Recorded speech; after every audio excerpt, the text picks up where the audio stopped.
So we are live, please start.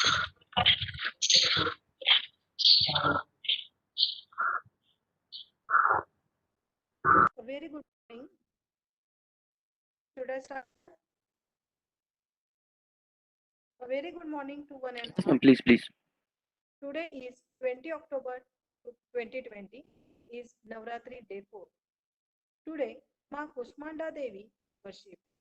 This avatar of Mother Goddess is believed to have eliminated darkness by giving birth to light. It is also said that she created the Brahmanda with her divine smile that radiated incredible energy. And since she resides in the center of the sun, she symbolizes light and energy, and hence her name Kushmanda Devi. Since she has 8 hands, she is also called as Ashtabhuja Devi.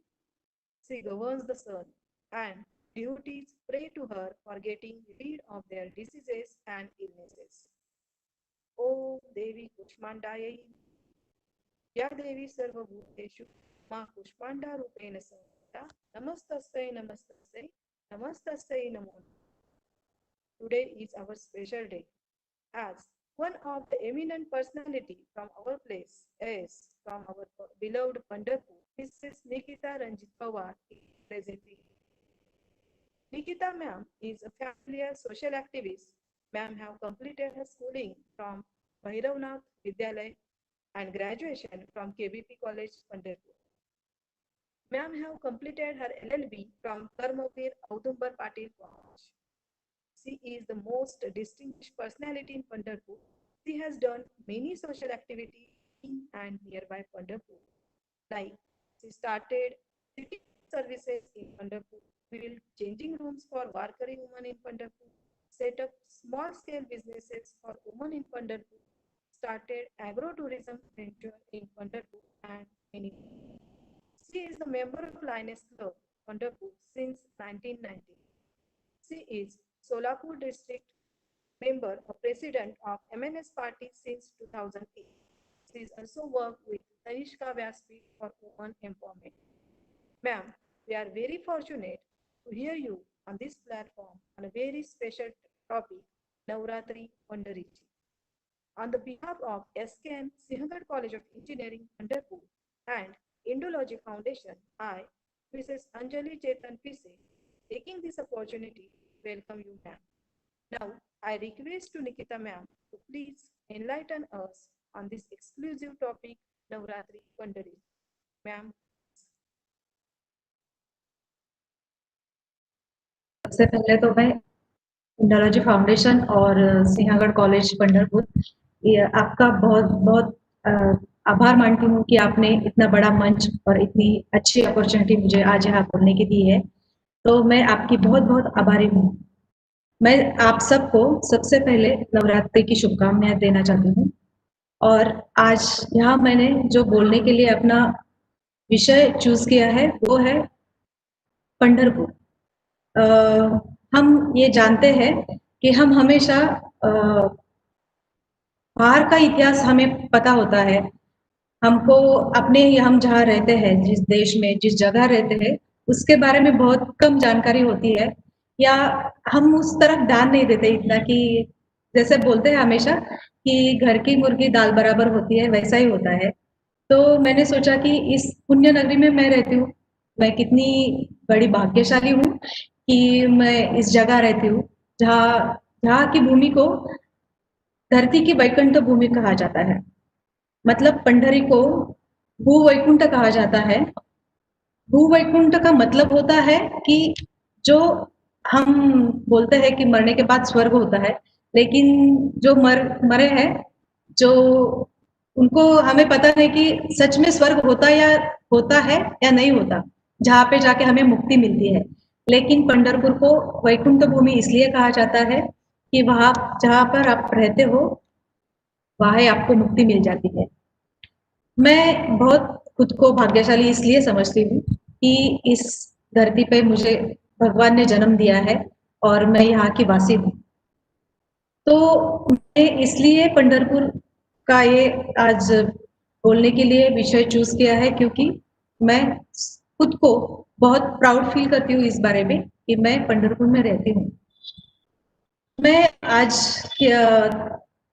जो कुछ बातें हैं पंढरपुर के बारे में वो थोड़ा थोड़ा मराठी में जो संतों की वाणी है वो बोलूंगी और बाद में उसको हिंदी में एक्सप्लेन करने का प्रयास करूंगी, क्योंकि पंढरपुर ये महाराष्ट्र में आता है और यहाँ के संत जो जिन्होंने जो भी शास्त्र है जो उन्होंने मराठी में लिख के रखे हैं, तो मैं उसका आदर सम्मान करती हूँ।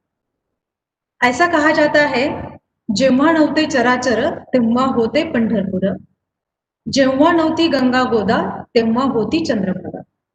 इस लाइनों का मतलब ये है कि जब इस धरती पे कुछ भी नहीं था, ऐसा कहा जाता है, जीव सृष्टि नहीं थी, तभी भी पंढरपुर था। मतलब इसका इतिहास बहुत पुराना माना जाता है। और जब हम बोलते हैं कि गंगा नदी सबसे पवित्र मानी जाती है तीर्थ क्षेत्रों में, कि गंगा नदी में स्नान करने से हमारा पाप धुल जाता है, लेकिन पुराणों में कहा गया है, संतों ने ये लिख के रखा है कि जब गंगा भी नहीं थी, गोदावरी भी नहीं थी, ये नदियां भी नहीं थी, तब भी ये चंद्रभागा थी। मतलब इतना पुराना इतिहास इस पंढरपुर नगरी को है, इस पुण्य नगरी को है। तो मैं ये बताना चाहती हूँ कि जेव्हा नव्हते चराचर तेव्हा होते पंढरपूर, जेव्हा नव्हती गंगा गोदा तेव्हा होती चंद्रभागा, जेव्हा नव्हती चंद्रभागेच्या तीरी धन्य ती पंढरी गोमटी। ऐसा कहा जाता है कि चंद्रभागा के तीर पर जो पंढरी वसी है, जो है यहाँ के निवासी है, इसका बहुत सुंदर तरीके से वर्णन किया है। ये कितनी सुंदर है, ये नगरी जो है इतनी सुंदर है कि इसको शब्दों में हम बता नहीं सकते। पंढरपुर का महिमा इसलिए भी असाधारण माना जाता है कि हम कितने भी बड़े बड़े तीर्थ क्षेत्रों में जाके आए होंगे आप सब लोग, तो हमें पद स्पर्श दर्शन नहीं मिलता। मतलब भगवान कई दूरी पे होते हैं और वहां से हमें दर्शन लेना पड़ता है। उसको छूने का हम छू नहीं सकते, उनके पैरों पे माथा रख के उसका दर्शन नहीं कर सकते। लेकिन पंढरपुर में ऐसा है कि आप भगवान के चरणों पे अपना माथा रख के उसको दर्शन कर सकते हैं उनके। ऐसा माना जाता है कि अलग अलग शक्तिपीठ है। मतलब आळंदी को ज्ञानपीठ कहा जाता है क्योंकि वहाँ के ज्ञानराज जो ज्ञानेश्वर है उनको ज्ञानपीठ कहा जाता है। जो कोल्हापुर है वहाँ की आदि शक्ति है, उसको शक्तिपीठ माना जाता है। और पंढरपुर को भक्तिपीठ माना जाता है क्योंकि यहाँ भक्ति सर्वश्रेष्ठ मानी गई है। यहाँ भक्तों को हर एक प्रकार का भक्त भगवान के चरणों में गिरकर अपनी समस्याएं बोल सकता है, उसका दर्शन कर सकता है। एवं जो अंध लोग होते हैं वो भी उसको छू कर महसूस कर सकते हैं कि भगवान होता कैसा है। इसलिए पंढरपुर का महत्व सबसे बड़ा और सबसे ज्यादा महत्वपूर्ण माना जाता है। हम मानते हैं कि पंढरपुर, ऐसा पहले बार ही मैंने बता दिया कि जवान होते चराचर तेव्हा होते पंढरपुर, इसका मतलब कि ये यादवकालीन का मंदिर है पंढरपुर का, जो हेमाड़पंथी तरीके से बनाया गया है। उस काल में हेमाड़पंथ एक ऐसी जमात होती थी जो आजकल के जैसे इंजीनियर होते हैं वैसे ही वो इंजीनियर माने जाते थे उस जमाने के। जहां भी उस टाइम एक कोई भी शहर बसाना हो या कोई मंदिर खड़ा करना हो तो उन लोगों को बोला जाता था। और उनका तरीका इस तरीके से था कि कुछ भी नहीं, सिर्फ पत्थर के ऊपर पत्थर रख के ये पूरे के पूरे शहर बनाते थे, मंदिर बनाते थे। के इंजीनियरों को ये पता नहीं चला कि ये बनाते कैसे थे। कुछ भी नहीं, ना रेती थी, ना सीमेंट था, ना कुछ था। केवल और केवल पत्थरों के आधार पे ये मंदिर बनाया गया है। और इस मंदिर में बहुत सारी विशेषताएं हैं। उसमें से कुछ बोला जाए तो ऐसा है कि 4 खंबी, 16 खंबी ऐसे सभा मंडप बनाए गए हैं जो केवल पत्थर से बनाए गए। वहां किसी कुछ भी चीज का आधार नहीं है। और एक है जो उसको बोला जाता है कि हस्तिदंत दरवाजा है। वो हस्तिदंत दरवाजा ऐसा है कि वो पूरा पत्थर से बनाया गया है और बीच में लक्ष्मी माता की मूर्ति है। अगर हम देखें तो ऐसा लगता है कि ये दरवाजा हिलता रहता है। एक्चुअल में वैसा नहीं है, लेकिन वो आकृति ही ऐसी बनाई गई है कि जैसे हमको लगता है कि वो दरवाजा हिल रहा है। जो आजकल हमें ऐसे मंदिर बहुत कम दिखाई देते हैं, जिनको ऐसे पुरातन कुछ उसका इतिहास है। 16 खंबी है जो पत्थरों पे मतलब पत्थरों के पिलर है, उसके ऊपर ये सभा मंडप बनाया गया है। ये सभा मंडप ऐसा है कि किसी चीज का उधर आधार नहीं है, सिर्फ और सिर्फ वो पत्थरों के जो पिलर्स है उस पे खड़ा है। उसमें एक गरुड़ खाम करके है, जहां बोला जाता है कि आप मतलब काशी को हम बोलते हैं कि पूरा जो काशी करने से हमारी मुक्ति हो जाती है, हमारा हमको मुक्ति मिलती है इस जीवन से। तो वो मुक्ति अगर कोई सर्वसाधारण व्यक्ति काशी नहीं जा सकता, अगर उसने गरुड़ खाम को गले भी लगाया उस खाम को, तो आपको काशी जाने का पुण्य मिलता है, ऐसा कहा जाता है। आजकल के बच्चों को हमारा इस पीढ़ी के हमारे पीढ़ी की ये जिम्मेदारी है कि हम अपने बच्चों को ऐसे जो हमारा इतिहास है, जो हमारा शास्त्र है, वो बताएं, क्योंकि हम नहीं बताएंगे तो उनको कैसे पता चलेगा। इसलिए हम बोलते हैं कि हाँ, बच्चों को संस्कार देने चाहिए। संस्कार का मतलब क्या है? संस्कार कोई बोलने की चीज नहीं है या करने की चीज नहीं है। जब हम घर में हमारे बच्चों को बताते हैं, मतलब जो हम पूजा करते हैं, पूजा पाठ करते हैं या ऐसे इतिहासों के बारे में या पुराणों के शास्त्रों के बारे में बोलते हैं, चर्चा करते हैं, तो अपने आप उन पर वो संस्कार होते हैं। उनको पता चलता है कि हमारा इतिहास क्या था, हम जिस जगह पे रहते हैं उसका मतलब क्या है। जो पांडुरंग है, जो विठल है, वो इस धरती पे कैसे आए, मतलब इस नगरी में कैसे आए, उसका भी एक पुराना इतिहास बोला जाता है। तो जो संत नामदेव है, उन्होंने अपने पंक्तियों में कहा है कि संत नामदेव बोलते हैं, ऐसे शंकर सांगे ऋषी जवळी, सकळ तीर्थे मध्यान काळी, येती कुंडिलका जवळी, करती अंगोळी, वंदिती चरण। इसका मतलब नामदेव महाराज ये बताना चाहते हैं कि नामदेव महाराज बोलते ये मैंने नहीं कहा, ये भगवान शंकर, जो हम देवादि देव मानते हैं, जो हम बोलते कि ये वो सृष्टि के रचिता है, वो शंकर भगवान अपने कुछ ऋषियों को बताते हैं कि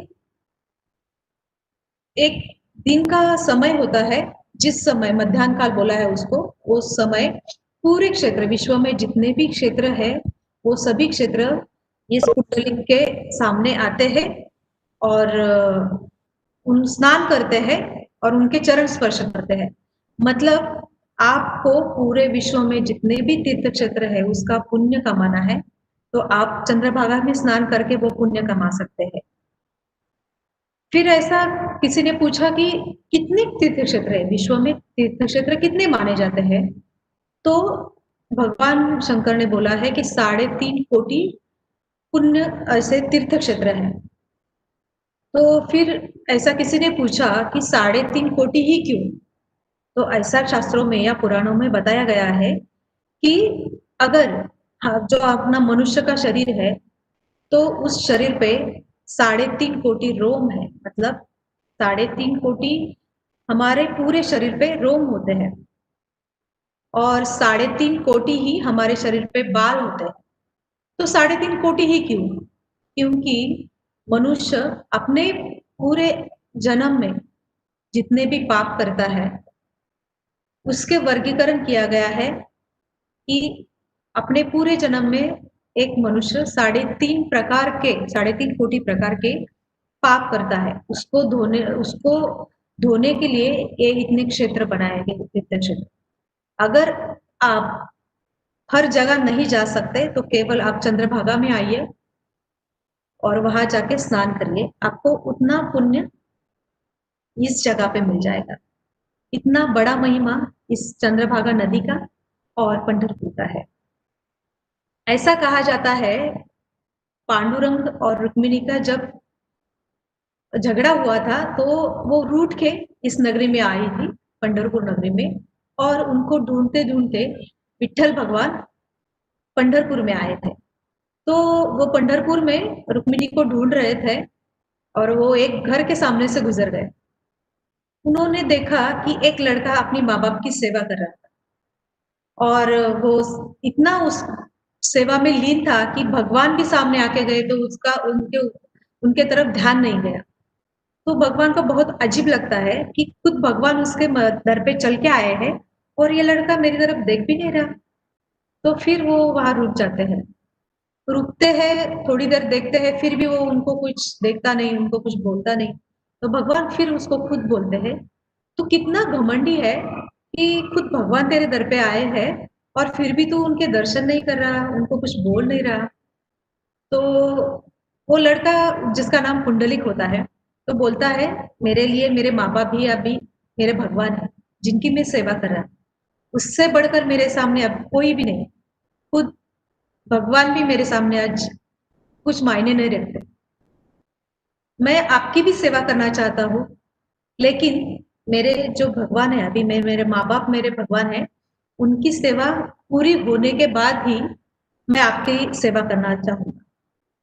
अगर आप रुक सकते हो, तो रुको, नहीं तो मैं आपको रुकने के लिए भी नहीं बोलूँगा।" तो भगवान को बहुत अजीब लगता है, ये कैसा लड़का है, जो भगवान को रुकने के लिए बोल रहा है। जिसके लिए भक्त रुकते हैं कि कब हमें भगवान दर्शन दे, कब हमें वो पास बुलाए, कब हमें उनका दर्शन मिले। लेकिन ये लड़का कितना अजीब है, जो बोल रहा है कि मेरे माँ-बाप मेरे लिए भगवान हैं और मैं उनकी सेवा कर रहा हूँ तो आपको रुकना पड़ेगा। तो वो रुकते हैं, वो बोलते हैं क्या मैं तू मुझे पता नहीं तू कब तक सेवा करेगा, मैं कहाँ रुकूँ? कब तक तेरा वेट करूँ मतलब? तो वो बोलता है कि उसके पास एक ईंट होती है मिट्टी की, तो वो ईंट फेंक के उनके पास फेंकता है और बोलता है, "अगर आपको रुकना है, तो आप इस ईंट पे खड़े हो सकते हैं।" और भगवान बोलते हैं, "मैं कब तक तेरा वेट करूँ?" तो बोलते हैं, "आपको रुकना है इस जगह, तो 28 युग यहाँ रुकना पड़ेगा।" मतलब एक अभंग में बोला गया है, "28 युगे हा पांडुरंग इथे उभा आहे, त्या विठेवर उभा आहे." तो वो बोलता है कुंडलिक कि आपको 28 युग तक यहाँ रुकना पड़ेगा। तो पांडुरंग बहुत अचंभित होते हैं कि ऐसा भक्त ही मैंने नहीं देखा जो अपनी शर्तों पे भगवान को बोल रहा है कि मेरी भक्ति अगर आपको चाहिए तो आपको यहाँ रुकना पड़ेगा और 28 युग रुकना पड़ेगा और ऐसे ही ईट जो ईट दी है उस पे ही खड़ा रहना पड़ेगा। हमने देखा होगा कि हर भगवान के हाथ में कुछ ना कुछ शस्त्र होते हैं, कुछ ना कुछ होता है, लेकिन विट्ठल के हाथ में कुछ भी नहीं है। उसने अपने हाथ अपने कमर पे रखे हैं और वो खड़ा है और आज तक वो खड़ा है अपने भक्तों के लिए। इसलिए मुझे यहाँ सबसे ज़्यादा इसलिए प्राउड फील होता है, इसलिए बहुत मैं अपने आप को भाग्यशाली ही समझती हूँ कि इस नगरी में मुझे रहने का मौका दिया है भगवान। मतलब मैंने बहुत सारे पुण्य किए होंगे, जो मैं आज यहाँ हूँ। तो फिर ऐसा होता है कि कुंडलिक अपने माँ-बाप की सेवा करके फिर पांडुरंग के पास आते हैं और फिर उसकी सेवा करते हैं। उसकी सेवा देख के भगवान इतने तल्लीन हो जाते हैं कि उनको अभी तक ये इधर ही है। मतलब इसी नगरी में वो है क्योंकि उसकी भक्ति इतनी श्रेष्ठ थी कि वो उसको छोड़ के नहीं जा सके। इसलिए पंढरी का महिमा सबसे अलग है। आज नवरात्रि चालू है और मैं फिर रुक्मिणी के बारे में बोलना चाहती हूँ। माता रुक्मिणी जो एक विदर्भ के राजा थे दीमक उनकी ये पुत्री है। उनको पहले 4 पुत्र थे और एक 5 नंबर में उनको पुत्री हुई, उसका नाम उन्होंने रुक्मिणी रखा था। रुक्मिणी इतनी श्रेष्ठ थी, वो इतनी कनखर थी खुद के निर्णय लेने में, जो लिया है निर्णय उसमें ठाम रहने में और अपने जो पूर्वजन है, जो अपनी फैमिली है, उनको मान सम्मान देने में। मतलब एक स्त्री कितनी सर्वशक्तिमान हो सकती है, इसका एक श्रेष्ठ उदाहरण मतलब रुक्मिणी का है। जब भीमक राजा को ये पुत्री हुई थी, तो उसके बाद उस रुक्मिणी ने कृष्ण के बहुत सारे रूप के बारे में सुना था। वो हमेशा उनके बारे में सुनती थी और उनको जैसे जैसे वो बड़ी हो गई सुनते सुनते उनको कृष्ण के प्रति मतलब विट्ठल जो है कृष्ण का ही एक रूप माना जाता है। तो उनको वो उनके प्यार में इतनी लीन हो गई कि वो उन्होंने मतलब उसके उन्होंने सोचा था छोटी होती थी तभी उनको लगता था कि भगवान कृष्ण ही उसके मतलब उनके साथ ही वो शादी करे। जैसे जैसे वो बड़ी हुई तैसे तैसे वो उन्होंने जो जो कृष्ण के बारे में सुना, जो भी उनके पराक्रम थे, जो भी उनकी लीलाएं थी कृष्ण की, कि भगवान कृष्ण कैसे सर्वसामान्य लोगों के मदद करते हैं, कैसे वो श्रेष्ठ है, कैसे वो जनता का ख्याल रखते हैं और एक साधारण घर का लड़का होके भी वो क्यों भगवान बना क्योंकि उसके कर्म ऐसे थे। एक बार जो भीमक राजा था मतलब रुक्मिणी के पिताजी थे उनके दरबार में एक ब्राह्मण कीर्तन करते हैं और वो कीर्तन में कृष्ण की लीलाएं बताते हैं कृष्ण कितना अच्छा है ऐसे बोलते हैं। तो वो सुनते सुनते वो चक्कर खा के गिर जाती है रुक्मिणी और उस टाइम ही रुक्मिणी के माता पिता तय करते हैं कि ये कृष्ण के प्रेम में इतनी पागल है तो हम इसका विवाह कृष्ण के साथ ही करेंगे। लेकिन जो भीमक राजा थे उनके बड़े पुत्र जो थे उनका नाम रुक्मी था। लड़की का नाम रुक्मिणी और लड़के का नाम रुक्मी रखा था उन्होंने। तो रुक्मी बोलता है कि कृष्ण को हम मैं अपनी बहन नहीं देना चाहता हूँ उसके साथ उसका ब्याह नहीं करूंगा क्योंकि पता नहीं अब तक किसी को ये पता नहीं कि कृष्ण देवकी का है या यशोदा का है उसका खानदान पता नहीं है और ऐसे घर में मैं अपनी बहन क्यों दूँ। हम ब्राह्मण हैं और एक वो है कि ग्वाल है वो हमारे बराबरी का नहीं है और जो हमने सुना है कि वो जो लड़कियां थी उनके छेड़ा करते थे फिर उसने अपने मामा को ही मारा। जो अपने मामा को मार सकता है वो हमें कैसे अच्छे से मेरे बहन को रखेगा। तो रुक्मी अपने पिताजी को बोलता है भीमक राजा को कि मैं अपनी बहन इनके साथ बहाना नहीं चाहता। एक शिशुपाल करके एक राजा है जो अच्छा है पराक्रमी है मैं उनको अपनी बहन देना चाहता हूँ उसका हाथ मैं उनके हाथों में देना चाहता हूँ। तो जब रुक्मिणी शादी लायक हो गई तब तक उसके माँ बाप बूढ़े हो चुके थे। बड़े लड़के के सामने उनका कुछ नहीं चल रहा था। तो उन्होंने सोचा कि अरे अब क्या करेंगे कि रुक्मी तो बोल रहा है कि रुक्मिणी को मैं कृष्ण को नहीं दूंगा। लेकिन रुक्मिणी चाहती थी कि मैं शादी करूंगी तो सिर्फ कृष्ण के साथ। उसने ठान लिया था शादी होगी तो उसके साथ नहीं तो मैं शादी ही नहीं करूंगी। तो रुक्मिणी क्या करती है कि जब शिशुपाल के साथ उसका विवाह तय करता है रुक्मी तो वो एक 7 पन्ने का खत लिखती है और वो खत उसमें सब वो ऐसे मेंशन करती है कि रुक्मिणी उनको मन ही मन अपना पति मान चुकी है कृष्ण को। वो उनको बचपन से प्यार करती है। जब से वो बड़ी हो गई है उन्होंने तय कर लिया है कि मैं शादी करूंगी तो कृष्ण के साथ ही। और ऐसे इमोशनल और प्रैक्टिकल दोनों तरफ से वो जो भी पॉइंट है वो उस पत्र में लिखती है और वो पत्र वो एक सुदामा करके एक ब्राह्मण होता है उनके साथ कृष्ण को भेज देती है कि उस खत में उन्होंने लिखा होता है कि मैं आपके लिए कैसे लायक हूँ और आप मेरे लिए कैसे भगवान हो और मैंने जब से मतलब बड़ी हुई हूँ आपको ही अपना पति माना है और मैं आपके सिवा किसी के साथ शादी नहीं कर सकती। और वो खत लेके वो ब्राह्मण कृष्ण के पास जाते हैं। जब वो कृष्ण के पास जाते हैं तो कृष्ण ऐसे होते हैं कि ब्राह्मण के बहुत वो मानते थे और उनके पूजा करते थे। जब वो खत लेके गए तो उन्होंने पहले पूछा ही नहीं कि आप क्यों आए हैं। कृष्ण ने पहले उनके पैर धोए फिर उनको अच्छे अच्छे वस्त्र पहनने के लिए दिए फिर उन्होंने उनको अच्छा खाना खिलाया फिर उनके पैर दबाए और वो ब्राह्मण भी इतना लीन हो गया कृष्ण की भक्ति में और उनके प्यार में, तो वो भूल ही गया कि मैं क्यों आया था इनके पास। फिर ये बात कृष्ण को ध्यान में आती है कि ये भूल गया है कि मेरे पास क्यों आया है, इसका क्या काम है।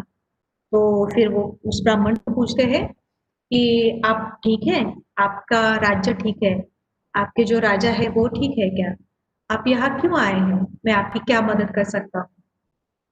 तो फिर उस ब्राह्मण को याद आता है कि वो बोलते हैं कृष्ण को, कृष्ण जो बीमक राजा है विदर्भ के, उनकी लड़की है रुक्मिणी, और वो आपसे बहुत प्यार करती है, वो आप और आपके साथ ही वो शादी करना चाहती है। तो कृष्ण अपनी लीलाओं में जान चुके होते हैं, वो भी उसको पसंद करते हैं रुक्मिणी को। तो जब वो खत देते हैं भगवान कृष्ण को, तो पहले कृष्ण भगवान उस खत को चूम लेते हैं, पढ़ने से पहले उसको चूमते हैं और फिर वो खत पढ़ते हैं। तो खत में वो रुक्मिणी ने ये लिखा होता है कि मैं आपकी भक्त हूँ और मैं अपने आप को प्रेमिका भी मानती हूँ और मैं अगर शादी करूंगी तो आपके साथ ही करूंगी। लेकिन मेरे बड़े भैया जो है रुक्मी, वो मान नहीं रहे, उन्होंने मेरा विवाह शिशुपाल के साथ तय किया है। तो शिशुपाल के साथ मैं शादी करना नहीं चाहती, शादी करूंगी कि आपके साथ ही करूंगी, नहीं तो शादी ही नहीं करूंगी, नहीं तो मैं अपने प्राण हर लूंगी। तो जब ये पूरा खत पढ़ते हैं बस श्री कृष्ण, तो वो भी तय करते हैं कि शादी करनी है तो रुक्मिणी के साथ ही करें। फिर रुक्मिणी ने, उन्होंने खत में ये बताया होता है कि मेरी शादी तय हुई है, और वो विवाह का टाइम और वो सब बता देती है वो खत में। जिस मुहूर्त पे शादी होनी होती है वो सब कृष्ण को बताती है और बोलती है कि मैं ये भी नहीं चाहती कि आप आओ और युद्ध करके मुझे जीत के ले जाओ, क्योंकि मैं अपने मायके वालों का भी मान सम्मान रखना चाहती हूँ, उनको भी मैं कोई ठेस नहीं पहुंचाना चाहती। फिर वो बताती है कृष्ण को कि हमारे घर का ये रिवाज है कि हमारे यहाँ जब लड़की की शादी होती है उसके एक दिन पहले लड़की अ, जो हमारे कुल दैवत है अंबिका, उसका दर्शन करने के लिए जाते थे, और दर्शन करने के बाद ही विवाह होता है। तो आप उस मंदिर के पास आके मुझे लेके जाओ। उस तरीके से क्या होगा कि भगवान का मतलब आपको लड़ाई भी नहीं करनी पड़ेगी, और मेरे मायके वाले का भी मान सम्मान रह जाएगा, और हमारी शादी भी हो जाएगी। लेकिन ये भी लिखती है कि अगर आपको मैं आपके योग्य लगती हूँ, या मेरा ये पूरा जन्म पुनर्जन्म होगा, पहले जन्म में मैंने कुछ पुण्य किए होंगे, तभी आप मुझको विवाह के लिए चुनेंगे। मैं आपको ये नहीं बोलती कि आपको मेरे साथ शादी करनी ही पड़ेगी। अगर आप उस लायक मुझे समझते हो तो मैं आपके साथ विवाह करना चाहती हूँ। तो कृष्ण भगवान आते हैं। जब वो रुक्मी अपने कुलदेवत का दर्शन करने के लिए जाती है, तो उस टाइम क्या होता है कि उसके साथ पूरे वो सैनिक होते हैं, क्योंकि उसका जो भाई, बड़ा भाई होता है, उसको पता होता है कि ये कृष्ण कुछ भी कर सकता है, इसलिए वो पूरा अपना सैन्य लेके खुद भी, वो पूरे के उनके चारों चारों भाई सब मिलके उस आते हैं। और जब वो मंदिर में प्रवेश करती है, वो देवी में भी कृष्ण को ही पाती है। तो वो बोलती है भगवान, मैं तुझे अपना मान चुकी हूँ, और तू अगर यहाँ आके, क्योंकि तब तक रुक्मिणी को ये पता नहीं होता कि कृष्ण आएंगे नहीं आएंगे, तो वो मन ही मन में भगवान को बोलती है अगर तू नहीं आया तो मैं अपने प्राण त्याग दूं, लेकिन मैं और किसी की नहीं हो सकती। जब वो मंदिर में जाती है, की दर्शन करती है, उनके भी उस मूर्ति में भी उसको कृष्ण ही दिखाई देते हैं। वो देखती है कि कृष्ण भगवान उसको लेने के लिए आए हैं। उसी टाइम वो जो कुलदैवत होता है उनका, जो माँ अम्बे की मूर्ति होती है, वहां से एक माला उनके हाथ में आके गिरती है। तो रुक्मिणी सोचती है कि अब यही माला मैं कृष्ण के गले में डाल के उनके साथ शादी करूँ। लेकिन पता नहीं होता कि जब कृष्ण उनको ब्याहने के लिए आएंगे तब इतना सारा सैन्य है, उनके भाई है, कैसे लेके जाएंगे? लेकिन कृष्ण रचयिता है इस सृष्टि के। वो जब आते हैं ना, तो पूरा ब्रह्मांड थम जाता है, पूरी सृष्टि रुक जाती है, किसी को कुछ भी पता नहीं चलता। वो आते हैं, रुक्मिणी को लेके लेते हैं रथ में और लेके चले जाते हैं। बाद में ऐसा कहा जाता है कि उनका भाई जो होता है रुक्मी, वो मान जाता है और वो हंसी खुशी से कृष्ण के साथ उनका विवाह कर देता है। हम ये देखना चाहिए कि उस टाइम में भी वो रुक्मिणी कितनी सक्षम थी। वो उसने शादी करने का निर्णय खुद लिया, जो कि आज के भी युग में या आज के समय में भी कुछ लड़कियों को ये अधिकार नहीं है कि वो अपनी शादी का निर्णय खुद ले। अभी भी उनके माँ बाप ही तय करते हैं। लेकिन मुझे ये आज यहाँ बताना है कि हमें कनखर होना चाहिए, हम जो निर्णय लेते हैं उस पर ठाम रहना चाहिए और योग्य निर्णय होना चाहिए हमारा, जो हमारे भविष्य के लिए सही हो। जो रुक्मिणी ने लिया कृष्ण को अपना पति मान के। आप ये भी देख सकते हैं कि हमने ये देखा है कि वो कितनी संयमी थी, वो कितनी चतुर थी कि उन्होंने उस टाइम पे खत लिखा। अगर उस टाइम की कोई दूसरी लड़की होती तो वो सोचती कि अरे कृष्ण क्या सोचेगा, ये कैसी लड़की है जो उसका विवाह कहीं और तय हुआ है फिर भी वो मुझे खत लिख रही है। लेकिन उसने वो नहीं सोचा, उसने उसने सोचा कि मैं सही हूँ, मैंने भगवान को अपना पति मान लिया है, तो मैं क्यों इस बात पे डरूं कि वो क्या सोचेंगे। मैंने जो सोचा है वो सही है और उस पे वो ठाम रही। और कुछ पहलू हम बताएंगे कि जब भी उन्होंने निर्णय लिया, उन्होंने तय किया, तो उन्होंने शादी की और अपने जो मायके वाले थे उनका भी मान सम्मान रखा कि उनको भी उन्होंने ऐसे नहीं होने दिया कि युद्ध हो, उनका कुछ, उनके भाई को मतलब कुछ हानि पहुंचे, उसकी फैमिली को कुछ हानि पहुंचे। तो इस तरह से हर लड़की को ऐसा होना चाहिए। मुझे गर्व है कि ऐसी रुक्मिणी माता की मैं वंशज हूँ, मतलब उसकी नगरी में रहती हूँ और उसके जैसे होने का प्रयास करती हूँ। वो नहीं, उतना नहीं हो सकता, लेकिन कुछ तो गुण है जो हम अपने में ला सकते हैं। ऐसा बोला जाता है कि छोटे शहरों में लड़कियां कुछ कर नहीं सकती, उनका कुछ हो नहीं सकता, चूल्हा चौका ही कर सकती है। लेकिन ऐसा नहीं है। अगर हमने ठान लिया तो कोई शहर मायने नहीं रखता, कोई एजुकेशन शिक्षण हम बोलते हैं कि ऐसा लगता है, अभी मुझे लगता था कुछ सालों पहले कि इंग्लिश पर मेरी कमांड नहीं है तो मैं कुछ नहीं कर सकती। लेकिन मुझे अब इस बात पे विश्वास हो गया है कि हिंदी या मराठी, इसमें भी हम सब कुछ कर सकते हैं ना, क्यों नहीं कर सकते। ऐसा जरूरी नहीं है कि आपको इंग्लिश ही आनी चाहिए, तभी आप कुछ अचीवमेंट अचीव कर सकते हैं या कुछ आप पा सकते हैं। तो जो है, जितना हमारे पास है उसमें भी हम बहुत कुछ कर सकते हैं। इसलिए मैं आज नवरात्रि में अपने आप को भाग्यशाली समझती हूँ कि मैं पांडुरंग और रुक्मिणी के इस नगरी में रहती हूँ, जिसका इतना बड़ा इतिहास है। मुझे ऐसा लगता है कि जो अब हमारे पुराण है, शास्त्र है, वो हमेशा हमें याद रहने चाहिए, हमें पता होनी चाहिए। क्योंकि शास्त्र कोई एक खास व्यक्ति के लिए नहीं होता या उसको देख के बनाया नहीं जाता। वो सर्वसाधारण जो व्यक्ति होते हैं उनको ध्यान में रख के ही शास्त्र लिखे गए हैं। पुराणों में ऐसे कहा गया है कि शतायुष्य होता है पुरुष, मतलब जो हमारी मानव जमात है उसको 100 वर्ष का आयुष्मान दिया है। लेकिन ऐसा है क्या हर एक इंसान मतलब 100 साल जीता है? नहीं होता ऐसा। इसलिए हमारे शास्त्र जो कहते हैं उसको कोई मतलब साइंटिफिक रीजन भी होता है उसके पीछे, ऐसे ही नहीं लिखे जाते। जो भी लिखा जाता है उसको कोई ना कोई आधार होता है, जो हम अगर आज इस जमाने में देखें तो उसका हमें आधार लेके हम आगे बढ़ सकते हैं, हम जा सकते हैं और हमारा मतलब जो कुछ हमारे जीवन में हम करना चाहते हैं वो हम पा सकते हैं।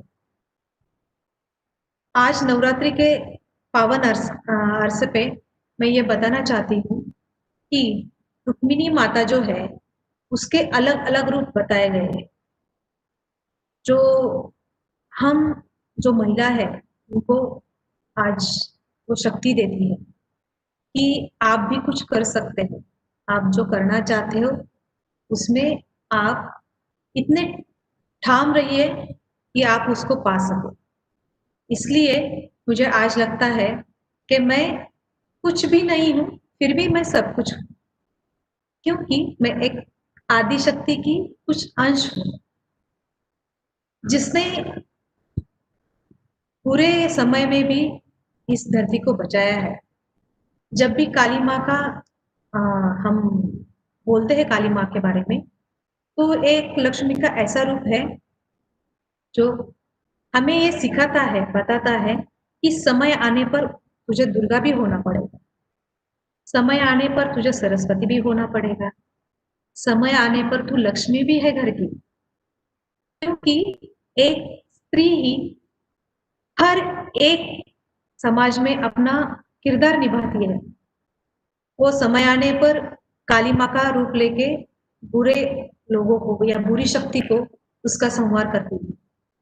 जब वो एक माता होती है तो वो अपने बच्चे के लिए हर एक तरह का मतलब वो उसकी गुरु भी होती है, माँ भी होती है, वो सब कुछ होती है उसके। जब कुछ घर पे आपत्ति आती है तो एक वो लक्ष्मी का रूप होती है। वो बाहर जाके अपना योगदान देके अपने फैमिली के लिए कुछ ना कुछ कमा के लाती है। जरूर जैसी जरूरत होती है वैसी वो बनती है।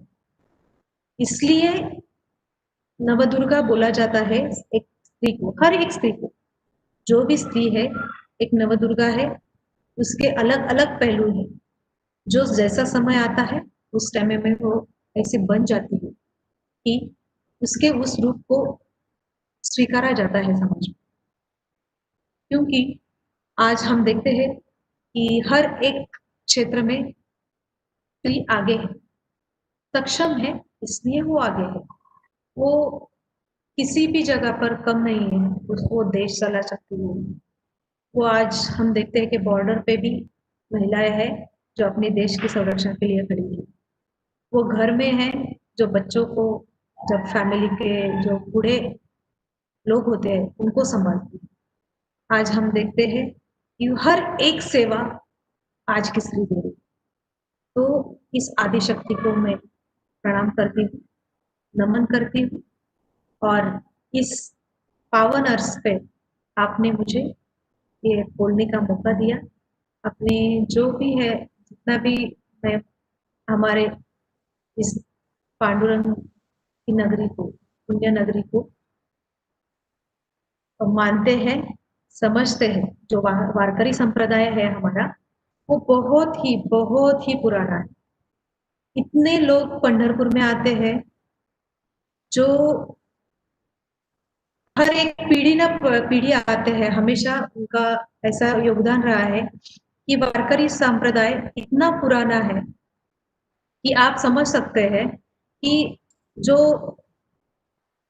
कई मीलों दूर से पंढरपुर को आते हैं और भगवान को मानते हैं। जहाँ कोई वो कुछ भी नहीं है, मतलब जब जब ये आषाढ़ी वारी होती है, कार्तिकी वारी होती है, तब जितने वारकरी होते हैं उसमें से आधे महिलाएं होती हैं, जो अपना घर बार संसार छोड़ के इस नगरी में आती है और अपनी भक्ति में लीन हो जाती है। उस दिनों में वो सब भूल जाते हैं कि घर संसार क्या है, उनको यहाँ आके शांति मिलती है। तो ऐसे नगरी में मैं रहती हूँ और मैं इसके लिए अपने आप को भाग्यशाली समझती हूँ। आज इस मौके पे आपने मुझे जो बोलने का मौका दिया, इसलिए मैं आप सबकी बहुत बहुत आभारी हूँ। धन्यवाद।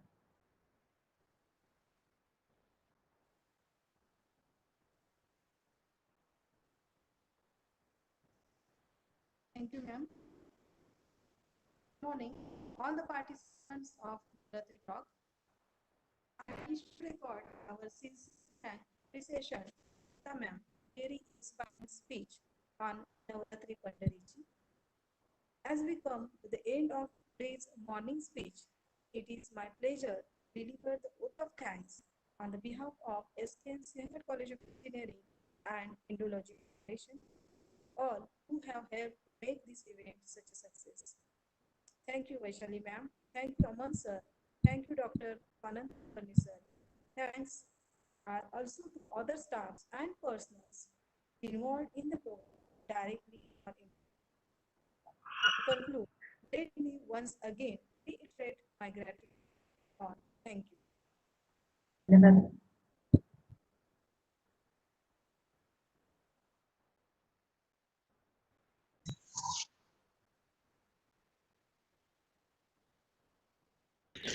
Thank you, Nikita. Thanks a lot. Thank you. It's inspiring. It's inspiring. It's really great. Like bhakti is flowing through your